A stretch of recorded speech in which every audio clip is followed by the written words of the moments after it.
Buenos días, somos Fundación Espacio. Este es el proyecto Reframing Green Spaces Caracas, enfocando espacios verdes en Caracas. Esto dentro del marco de la gran reunión mundial global que va a tomar efecto el día 1 de noviembre hasta el 12 de noviembre en la ciudad de Glasgow, en Escocia. Nuestro proyecto ha ido incursionando en el tema de remediación de las especies vegetales. ¿Qué quiere decir eso? Todos hemos estado con mucha alarma por la pérdida cuantiosa de árboles dentro de nuestra ciudad que han sido talados o podados a veces de una manera injustificada. Se sabe que por cada árbol que nosotros talemos, también tenemos la obligación por norma de plantar 8, y no hay 8 especímenes, y a eso nos hemos dedicado, a que haya un plan de remediación que ayude desde nuestra arista, que es el paisajismo, a mejorar el problema del clima. Si bien no podemos afectar lo que sucede en el Amazonas, resulta que en las ciudades es donde justamente se produce más carbono y donde nosotros estamos apostando a poder resembrar más especies para poder mejorar algo, lo que significa la producción de oxígeno y contribuir en el problema del cambio climático. Otro dato importante que les queremos decir es que Venezuela representa casi un 30% del oxígeno que tiene el globo terráqueo. Eso quiere decir que nosotros de alguna manera estamos compensando aquello que no podemos hacer en el Amazonas. Sin embargo, tenemos muchas posibilidades de hacerlo dentro de nuestra ciudad. Para eso estamos en el vivero de la floresta. Este vivero de la floresta lo hemos ido construyendo gracias a las alianzas con la gente de la Alcaldía de Chacao y también a gente tan colaboradora como el Servicio Comunitario de la Universidad Simón Bolívar, que hoy nos acompaña.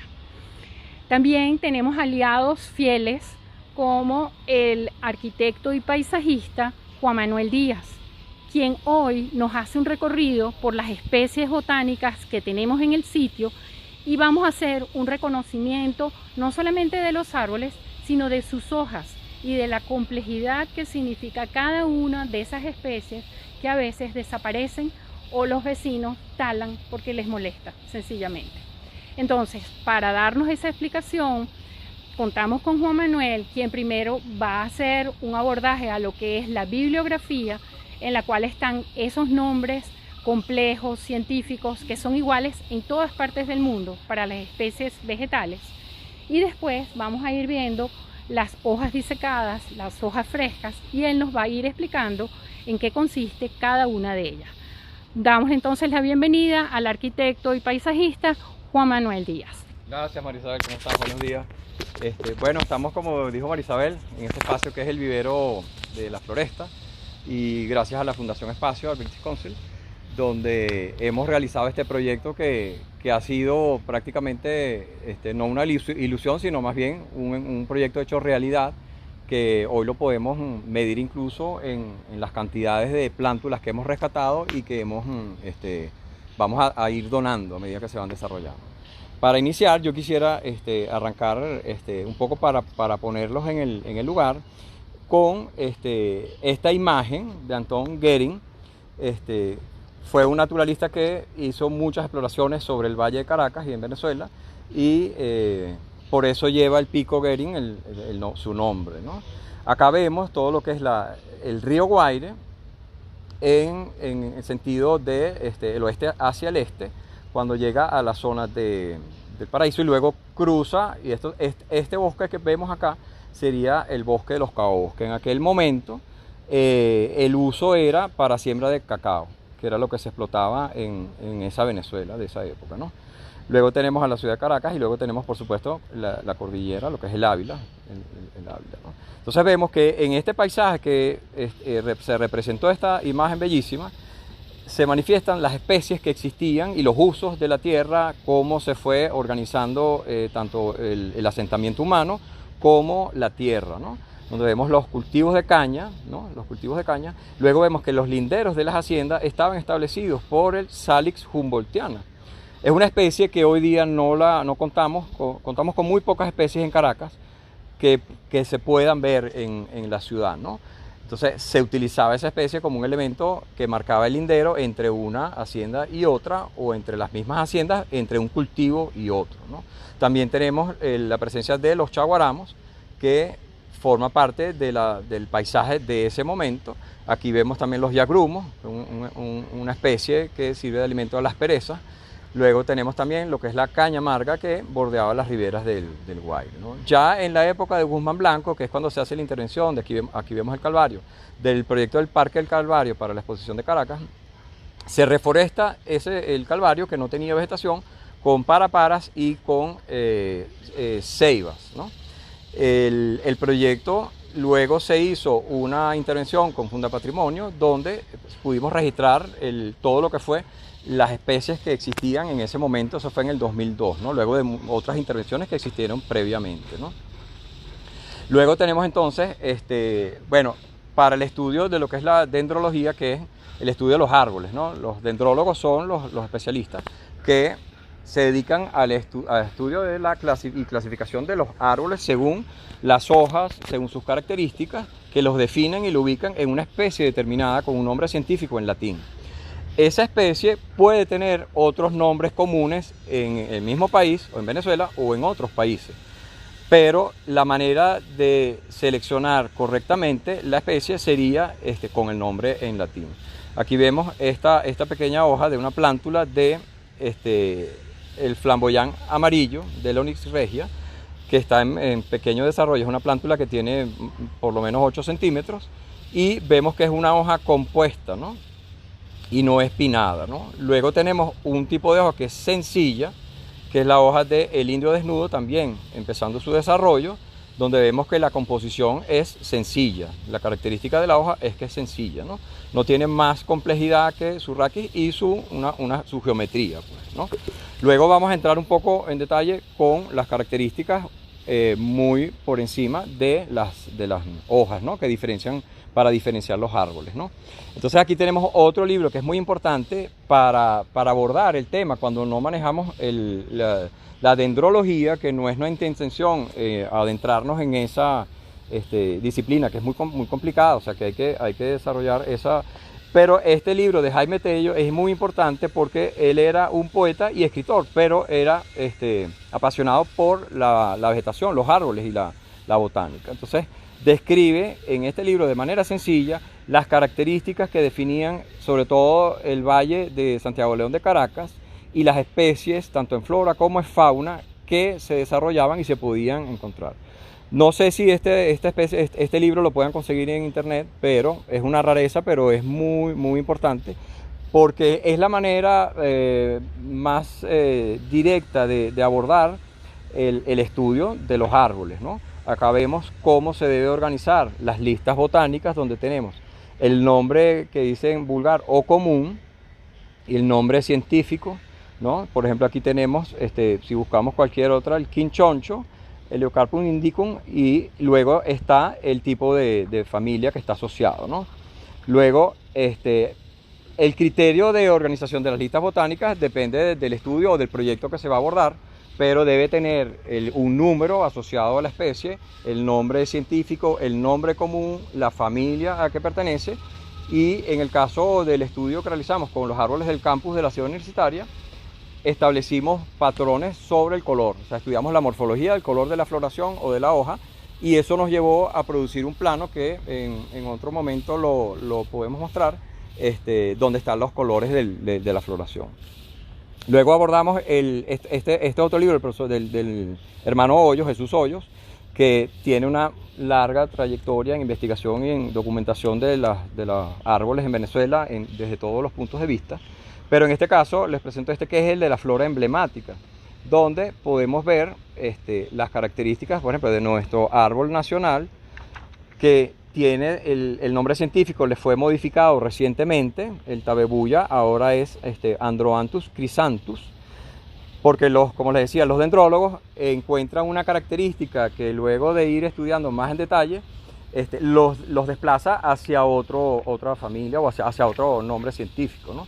Vemos que tanto en Venezuela como en el mundo, en Argentina el araguanés se llama lapacho, Pero acá en Venezuela también el araguaney, según la región, puede tener unos nombres que son nombres comunes asociados a la región o a las características o al uso que le daban. Por ejemplo, aquí está el curarí, que es el Tabebuia serratifolia, y lo que diferencia es que la hoja del curarí, el borde de la hoja es aserrado, tiene forma, y la del araguaney, que la tenemos acá, es un poco dentada también. Pues, o sea, son muy parecidas, pero hay que apreciar esa diferenciación, ¿no? Luego también tenemos en este libro otro árbol importante, que es el bucare, ceibo, que es el Erythrina popiniana. Este es el árbol emblemático de Mérida, pero que se ha caracterizado que su ubicación también en las quebradas de Caracas, ¿no? Han desaparecido porque son árboles que, a pesar de que son árboles muy grandes, pero la vida es relativamente corta, pueden durar 70 años. Un árbol de vida larga es, bueno, de 100, 200 años para arriba, ¿no? Entonces, este es un árbol que, a pesar de que uno los ve que son muy grandes, pero el tiempo de duración de vida es muy corta, ¿no? Luego tenemos también, por aquí tenemos el apamate. Bueno, este es el roble, Platycmisium diadelphum, que en el estado Sucre el suelo es muy seco y ellos tienden a afianzarse muy bien con las raíces, ¿no? Luego aquí en Caracas se introdujo y se sembró en muchas avenidas, es un árbol muy bonito con una floración muy vistosa, amarillo ocre, muy pequeña, y él tiene el problema que como el sustrato en Caracas, el suelo es tan rico en materia orgánica, él no se puede afianzar y se desploma. Nosotros tenemos documentados en el trabajo de investigación que en el campus de la ciudad universitaria se han desplomado en distintas zonas, entre 12 y 6 en un periodo de un año, entre el periodo de lluvioso y normalmente se desploman en el periodo lluvioso porque aumenta el volumen del árbol al tener las hojas nuevas, y cuando se mojan, ellos simplemente la raíz no está sustentada y se desploman, ¿no? Aquí podemos tener las características de su floración y las características de la hoja, que también es una hoja compuesta, ¿no? Luego vemos cómo el tallo también se diferencia, que esa es otra de las claves para diferenciar las especies de árboles. El tallo del roble es como tiene como estos pliegues, no es un tallo liso como puede ser el del castaño, tiene unos pliegues que lo caracterizan, ¿no? Acá teníamos el chaguaramo, que por ejemplo en este momento era el Roystonea oleracea, ¿no? Este es el árbol, la palma que caracteriza, emblemática del estado de Yaracuy. ¿Qué está ocurriendo con los chaguaramos en Caracas? Que también eran característicos. Que hay esta población de loros que están anidando en los chaguaramos. Y hemos observado en distintas ubicaciones que llegan en grupos de 5 y 10 y llegan a las palmas y empiezan a horadar el fuste, que es la parte verde de la palma, que sería esta zona que está acá en la foto. Llegan en grupos y luego atacan y cortan las ramas y de repente se desprenden 5 ramas de una vez. Claro, también el chaguaramo se ha visto afectado por el gusano de la palma, pero últimamente la población de las guacamayas aumentó tanto que estamos observando esa situación. Entonces, bueno, este libro es un material importante para ir conociendo lo que son los árboles característicos de los estados en el caso de Venezuela. Luego nos vamos a la guía de bolsillo también del hermano Hoyos, que bueno, como se pueden dar cuenta, la he usado bastante. Esta es del 85, 86 creo, la edición, donde se explica, se da la idea de todo lo que es las zonas fitogeográficas de Venezuela, boscosas, no boscosas, xerofítica, bosque tropófilo, caducifolio tropical, o sea, todo lo que es la clasificación que se realiza en los distintos paisajes en Venezuela, ¿no? Y está organizada por familias, ¿no? Por orden alfabético. Aquí tenemos el naranjillo. El naranjillo lo utilizó Carlos Raúl Villanueva en la ciudad universitaria porque es un árbol de crecimiento muy rápido y se interesaba generar sombra para los estudiantes, porque en la hacienda Ibarra era una hacienda que tenía uso agrícola, cultivo de caña, y no había árboles, había muy pocos árboles, había unos samanes, había unos chaguaramos, pero no había árboles, entonces se requería producir sombra. Luego aquí vamos, según la familia, ¿no? Se va organizando el libro, y estas características que a veces nos las define el autor, muchas veces podemos ver especies que la característica puede verse modificada por la ubicación donde está sembrada o por alguna afectación. Y aquí les quiero dar el ejemplo de, aquí tenemos un pilón que lo recolectamos aquí a una cuadra acá en la floresta, donde vemos que tiene algún tipo de deficiencia en el nutriente o alguna afectación, porque aquí vemos que tiene unos honguitos blancos y no está siendo tratado. Entonces, claro, las hojas se ven modificadas porque esta no es la estructura foliar que debía tener. O sea, la forma de las hojas del pilón no debería ser como entorchada, ¿no? Ni de la hoja ni de la rama, ¿no? Y aquí vemos un pilón que está completamente sano. Esta es la estructura de un pilón sano, donde vemos que tiene su composición foliar sana por todos lados, no tiene ninguna afectación. Vean que no es rizada para nada, tiene ondulaciones en los bordes de la hoja y es una hoja compuesta, impar y pinnada. Pinnada porque termina en punta, impar porque la sumatoria de todas las hojas nos da un número impar. Entonces, esta es una característica que de manera sencilla podemos llevar a identificar, pero no es la única. Hay muchas otras, porque aquí tenemos también el NIM, que tiene una característica muy parecida, porque una persona pudiera fijarse y decir, bueno, si no es porque está la floración y está el fruto, bueno, son muy parecidas, a lo mejor este árbol es más pequeño, pero vemos que la hoja del NIM es distinta. En esta especie me quiero detener un momento porque su nombre científico es la Asadiracha indica. Y esa fue introducida a Venezuela quizás hace unos 25 años.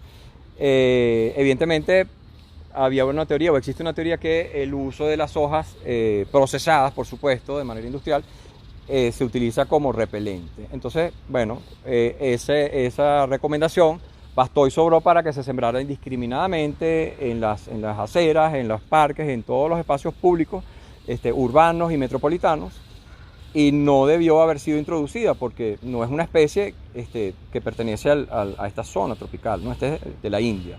¿Qué pasa con el fruto que aquí, bueno, se desprendió la rama que tiene el fruto? El fruto del NIM, según me explicó el profesor Aníbal Castillo, esteriliza las aves. Entonces es un elemento que no debe ser utilizado y debe ser controlado. Si se va a utilizar de manera industrial para producir, estudiando el proceso, los técnicos, debe ser con un control, porque en ningún país del mundo permite que introduzca las especies como se han introducido en algunas ocasiones, no todas, sin ningún criterio, ¿no? Entonces, ¿cuál es el problema? Que también está asociado al NIM, el segundo problema gravísimo, que es un huésped perfecto para el guate pajarito. Fíjense en las ramas del guate pajarito, son unas ramas que son muy características y que pueden ser muy variadas, o sea, tienen una característica que puede variar de acuerdo a la especie donde ella se hospeda. Estas son las raíces, pero estas raíces, ellos no viven del ambiente, las raíces se fijan al tronco del árbol, es decir, si está en el pilón, ella se fijaría en este punto y luego él se va a alimentar de la savia del pilón y va a ir destruyendo el pilón a tal manera que la rama del guate pajarito llega a ser mucho más gruesa que el árbol al cual está afectando. En muchos casos las podas para lograr la eliminación y salvar el árbol que está afectado por el guate pajarito tienen que ser radicales, porque muchas veces, ahorita tenemos varios casos en el campus, que el tronco del guate pajarito es mucho más grande que el tronco del árbol donde se ha hospedado. Ese es otro aspecto que hay que manejar, que es cómo debe ser el mantenimiento de los distintos espacios. No es lo mismo tener un espacio verde que planificado, que es un campus, a un jardín botánico. En un jardín botánico tú tienes colecciones de distintas zonas y puedes tener la colección, porque es un lugar para colección. Pero en un campus no se puede manejar el criterio de introducir indiscriminadamente las especies, sobre todo cuando ha existido una planificación. También esta parásita también afecta a los apamates y a todos los árboles en general. La afectación la contaminación que está ahorita manifestándose en la ciudad y en los espacios públicos y privados también es grandísima, en los mangos, en los apamates, en las casas de Siam, en todas las plantas, en todos los árboles, ¿no? Entonces, otra manera también de estudiar los árboles, que también nos puede llevar a estudiar, Este libro es muy interesante porque se diferencia en función de la madera, ¿no? El corte, las 3 secciones del árbol, ¿no? Donde lo que nos lleva a ubicar la especie siempre va a ser el nombre científico, que es en latín, ¿no? O sea, aquí está el nombre científico, luego la familia a cual pertenece, que es a la Fabaceae, luego está el nombre común y aquí hace la descripción y los usos, ¿no? Entonces está la característica de la hoja, del fruto y de la semilla como tal, ¿no? El fruto está encapsulado, la semilla está dentro de la cápsula, ¿no? Suelen explotar, ¿no? Luego tenemos entonces, un poco pasando a lo que es este gran proyecto que tiene poco tiempo, pero que tiene unos resultados que lo ven que está todo organizado. Lo primero que se hizo fue, bueno, conseguimos el inicio fue que luego vamos a ir al compostero natural. De allá pasamos para acá porque capturamos tomamos las plántulas de mijao, cedro, distintas plántulas de jabillo y de caobo, y las trajimos al vivero, que es lo que estamos trabajando desde hace como 2 meses, ¿no? La mayoría de los caobos que están en estas bandejas, que son producto del reciclaje de los protectores de las lámparas que se desmontaron, esos caobos los recolectamos de un árbol de la Facultad de Arquitectura de la Universidad Central, donde estimábamos que eran como 700 y fueron 800 y pico, casi por un poquito no eran 1000. Entonces, ahora el proceso siguiente de estas plántulas es trasplantarlas para luego irlas individualizando para la donación. Podemos entonces, luego podemos ver las herramientas y cómo hemos utilizado. Quizás esto es lo que queremos destacar, que es muy importante. Esta es la especie que es Bambusa vulgaris, el bambú. Esta es una gramínea, al igual que es la grama, la Sternotatum secundatum o la esmeralda, que es la Zoysia esmeralda o la Zoysia japonica. Son gramíneas, lo que pasa es que son de distintas escalas.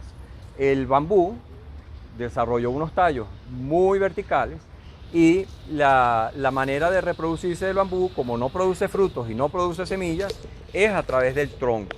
Cuando los troncos ya tienen este tamaño, uno procede a cortar un tramo de troncos, le abre un orificio en los tramos, le echa agua, le coloca un sellador y lo puede sembrar, y ahí va a germinar en estos vértices. Germinan, o esta misma plántula esta misma rama se puede sembrar. Entonces lo que hicimos fue, utilizamos las varas de los bambú, las seccionamos de manera que en ese espacio podemos tener plántulas de caobo, en este caso son caobos. Fíjense que ahora vamos a pasar a las herramientas que son importantes para el manejo de todo el proceso que hemos llevado a cabo. Es importante protegerse con guantes adecuados, ahí se pueden fijar que se han sido utilizados. Y aquí tenemos una decopadora extensible que tiene la sierra y tiene la cuchilla. Esta se utiliza para eliminar tanto parásitas como para tomar muestras para hacer los estudios. O sea, los botánicos la utilizan muchísimo, los científicos, para tomar muestras altas de los árboles que quieren estudiar y preservarlas, como lo hicieron los muchachos en estos vidrios que son también producto del reciclaje. Esos son los vidrios de las luminarias que se desmontaron en el municipio y se limpiaron, debidamente se colocaron las hojas de las distintas especies para poder conservar su integridad de la forma. Esta es la manera correcta, pues logramos mantener las características que definen a esta especie. Si una persona no tiene el conocimiento, simplemente ve una hoja con unas características, pero si se va a la bibliografía, le va dando las claves con todas estas formas en la bibliografía del tipo de hoja y el tipo de composición de la hoja. Esta es una hoja compuesta, evidentemente, por 5 folios. Entonces, el tipo de organización y de estructura, también la hoja tiene un embés que muchas veces son dobles las retículas, y eso va llevándonos a la especie. En este caso, esta es la tabebuya, que ahora es el Androanthus crisanthus, que es el araguaney, ¿no? Luego tenemos una hoja sencilla, que es la Plumeria rubra, que no es un árbol. Debo aclarar que esto no es un árbol, es un arbusto que en algunos casos puede tener unas dimensiones importantes y pertenece a la familia de las Euphorbiaceae. Vemos que es una hoja sencilla y que tiene látex. Todas las plantas que tienen látex, distintos tipos de látex, porque hay blanco, hay unos que son acuosos, otros que son resinosos, depende de la especie. Son euforbiáceas las que tienen el látex blanco, ¿no? Luego pasamos también, esta sería una hoja del castaño, ¿no? Esta es una hoja del castaño, vemos que es muy parecida al araguaney, ¿no? Tiene 5 elementos que conforman la hoja, 5 folios, pero las características vamos diferenciando. Aquí les voy a hablar de una manera muy sencilla para que esa es la forma de observar, de manera sencilla, porque nosotros ahorita se supone que no tenemos los elementos científicos para saber, pero la manera de aprender es hacer la descripción de manera sencilla, la geometría que tiene, cómo termina la hoja, si es en ápice, en punta, redondeada, y cómo se organiza, este es el elemento que la une al árbol como tal, ¿no? Luego tenemos entonces el en vez de la hoja, ¿no? Vemos que es muy parecida, pero la composición, las líneas son más paralelas, ¿no? Y luego tiene el raquis principal, ¿no? Luego tenemos también otras especies que las tenemos en las otras bandejas, donde tenemos la que recolectamos, que está viva. Bueno, en este caso tenemos la cedrela odorata, ¿no? Aquí los nombres de los árboles en su mayoría están relacionados a aspectos característicos del árbol. En el caso del cedro, cedrela odorata, debido al aroma que desprende la floración, tanto la floración como la hoja, como el fruto, es muy similar, es un aroma muy impregnante, y entonces de ahí deriva su nombre, cedrela odorata. Tenemos el caso del jabillo, que tenemos un gran ejemplar acá, que su arquitectura se ha visto modificada por la presencia de esas grandes masas de bambú bellísimas, y el jabillo, su mecanismo de reproducción, tiene un mecanismo de defensa que son las espinas, porque produce muy pocos frutos, y entonces para evitar que los depredadores, los roedores grandes, se monten, es una limitación que evita que los roedores se monten a comerse la fruta, ¿no? Muchos también aves, como los loros, se comen esa fruta, pero una vez seca, explota. Entonces el nombre del jabillo, que es Ura crepitans, también es una euforbiácea como la plumeria, pero la plumeria es un arbusto, que lo enseñamos acá, y el jabillo es un árbol. Entonces aquí tenemos una familia a la cual están asociados dos elementos muy distintos, ¿no? Entonces el jabillo, aquí en Venezuela tenemos el Ura crepitans y tenemos también, que es el jabillo. El nombre también define es el árbol emblemático del municipio Baruta, y el árbol emblemático del municipio Chacao sería el mijao, que lo tenemos por acá. Vamos a irnos por acá con cuidado.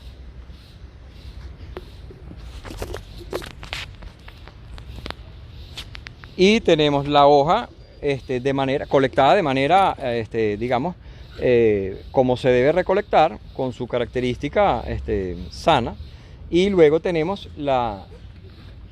una rama donde, en el caso del mijao, desde que está en plántula, ahorita vamos a ver una plántula, siempre se desarrolla de manera de hoja sencilla, porque hay unas plantas que cuando los árboles que salen en plántula pueden tener la plántula inicial, la hoja inicial es muy distinta a la que va a desarrollar. En el caso del mijao, permanece, lo que hace es que se desarrolla en tamaño, ¿no? Pero es una hoja sencilla, no es una hoja compuesta, ni es palmata, ni es digidata. En este caso tenemos otros ejemplos también, este es el mismo ejemplo que vimos allá, el araguaney, ¿no? Y el mijao tenemos acá, ¿dónde era que estaba aquí? Bueno, está muy lejos. Después vemos en el compostero, vemos el mijao. Luego tenemos otras hojas sencillas acá. Vemos la uva playa, que responde más a los paisajes salobres de la costa venezolana. Es una hoja también sencilla, pero vean que la característica de sus ramificaciones de la hoja es distinta a las que hemos visto. Entonces ya por aquí es una clave que nos lleva por la forma de la hoja y las características, de manera sencilla, podemos ir investigando en las descripciones botánicas. Pero y aquí vemos... Hay que alzarla para que ellos lo vean. Ok. Porque no lo pueden ver. Aquí la vemos. Aquí vemos, ¿no? Entonces vean la diferencia entre esta y esa, que es la planta que la acabamos de recolectar, ¿no? La acabamos de recolectar. Aquí vemos que la hoja está completamente sana, y esta se recolectó hace poco, pero ya está en el proceso de secado, ¿no? Entonces vemos que es una estructura un poco fuerte la rama, vemos que la hoja es resinosa. ¿Por qué? Porque esto es para protegerse del salitre. La mayoría de las especies que están en la costa tienen esta característica de protegerse del salitre, ¿no? Pero se adaptan a la ciudad. Acá tenemos también el urape o casco de vaca, que es la Bauhimia variegata, que el nombre viene, casco de vaca, por la forma de la hoja, que es como un casco tal cual de vaca, ¿no? Entonces, luego el nombre científico es la Bauhimia variegata, ¿no? Acá tenemos la hoja, ¿no? Y la manera como está compuesta, ¿no? O sea, y cómo viene organizada en la rama, ¿no? Fíjense que hay unas que son alternas, otras que son pampareadas, ¿no? Cada una se diferencia, ¿no? Esta es una caliandra, bueno, es una variedad del cují, que es el cují rojo, que es como una inflorescencia muy bonita, requiere sol, y la recolectamos también acá en la urbanización La Floresta, ¿no? Pero vean que la composición de la hoja es distinta, ¿no? Porque la hoja compuesta es esto, o sea que es una sumatoria de folios, ¿no? Que vienen organizados de esta manera. Luego vamos a ver la imagen donde podemos tomar un par de hojas y ver cómo las clasificamos según el gráfico que tenemos, ¿no? Que está publicado. Entonces, bueno, fíjense que aquí estamos viendo especies que pueden ser de la misma familia y que las hojas son completamente distintas, o que la manera de organizar las ramas y la composición de las ramas es distinta, pero pueden pertenecer a la misma familia, ¿no? Luego tenemos acá, ese es el araguaney. Este sería el araguaney también, ¿no? Este sería que ahorita vamos a ver unas plántulas, aquí lo vemos en pequeño. Fíjense ustedes que cuando el araguaney se está desarrollando, ¿no? Entonces, claro, si yo veo esta plántula, yo pudiera, si no tengo el conocimiento, decir, bueno, tengo esta característica que es aserrada, que tiene como una especie de vellosidades, o sea, tiene como, pero no ha aparecido la hoja definitiva, que es esta composición. Y en esta plántula ya empieza a aparecer la composición de la hoja. Entonces, claro, si nosotros no tenemos la información, podemos llegar hasta un punto con esta plántula. Pero si no tenemos, en lo que llegamos a esta clave, que ya es cuando la planta está desarrollada, podemos sentarnos con la bibliografía adecuada y entonces ir identificando los elementos que componen esta hoja. Como les recuerdo que ahorita estamos viendo el manejo de manera sencilla. Ahorita vamos a ver un ejemplo con una plantilla, cómo podemos ubicar cada rama o cada hoja o cada especie según eso, ¿no? Fíjense todo lo que se ha logrado con todos estos caobos que fueron rescatados. Y ese es el deber ser. Bueno, ya ellos, aquí no se sabe que son caobos, pero acá tenemos otro caso que podían confundirnos. Tenemos estas ramas que, si las vemos, son muy parecidas, esta y esta, ¿no? O sea, son la rama que son imparipinadas las dos, ¿no? Imparipinada porque terminan en punta, esta es pinada, e imparipinada porque la sumatoria es un número impar, ¿no? O sea, la composición de la hoja sería la sumatoria de todos estos folios y la manera de organizarse, ¿no? Y en el caso del caobo, vemos que es imparipinada, ¿no? Perdón, paripinada. ¿Por qué? Porque la sumatoria de las hojas nos da un número par y no termina con una hoja en el vértice, ¿no? Entonces, esto sería la manera, cuando uno quiere aprender sobre la diferenciación de las distintas especies de árboles, es a través de la hoja, es la manera más sencilla para arrancar a abordar y estudiarlos, ¿no?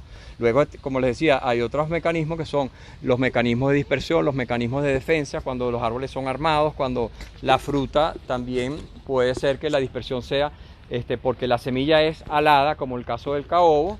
El fruto es una cápsula, pero la semilla es alada, tiene una geometría muy particular que le permite desplazarse, porque si él cae en la sombra del propio caobo puede germinar, pero con la sombra, que es un árbol muy grande y muy longevo, puede que no se desarrolle. Entonces, claro, el mecanismo es la dispersión.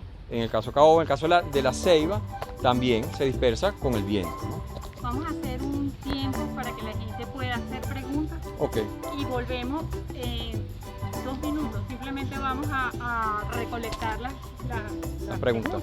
Ok, y perfecto. volvemos a conectarnos Buenísimo. para que Juan Manuel pueda responder las preguntas de los participantes y de cualquier otra pregunta que nos haya